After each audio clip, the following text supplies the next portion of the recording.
I drift because it's absolutely enjoyable. It's the most fun I've ever had behind the wheel of a car, or any motorized vehicle for that fact.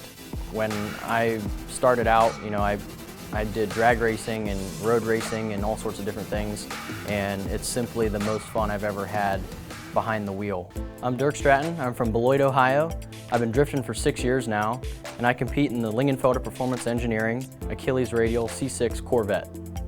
So my start in drifting was kind of interesting in that I had a background in drag racing with my father, who had competed in NHRA for years, and I kind of just fell into it. A friend of mine was into drifting, and we were hanging out at different racetracks and stuff, and he wanted me to go for a ride in his car and let me drive it, and I got hooked from there and just had to get my own car. So I ended up trading an old truck I had to get an S13. It was SR powered, very basic car, and just went out and started driving. So my journey of drifting to now has rapidly increased. I only started drifting 6 years ago, and that was just practicing in parking lot and local events. Some of my achievements in Formula Drift would be Rookie of the Year in my first season, of course, of Pro2, and also achieving Rookie of the Year in Pro. Now in Pro2, I did podium at 2 of the rounds in the previous seasons.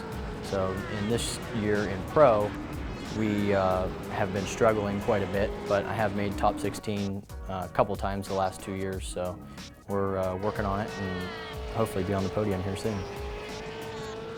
The reason for having the extreme mental challenge in drifting is that you just get in your own head. You start thinking, I need to do this here, I need to do that here, I can't do this here, and you kind of psych yourself out. So you really have to keep your head in the right zone and focus on what you have to do on track and not get caught up in what you can't do.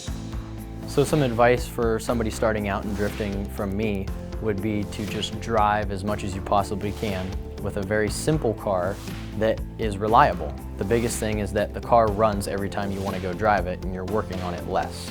It doesn't have to be any crazy powerhouse, just a simple car that runs and drives every time, and make small steps. You feel like you need some more power, add a little bit, not a ton. Don't build a crazy pro car and go learn how to drift. It's not going to work. Just do it in steps, small steps at a time. Work your way through Pro-Am. It's the way to do it. So our goals for this season in Formula Drift is to continue progressing, keep the car in one piece, and get to top 8. That's our main goal for this year. Anything past that is just going to be a cherry on top.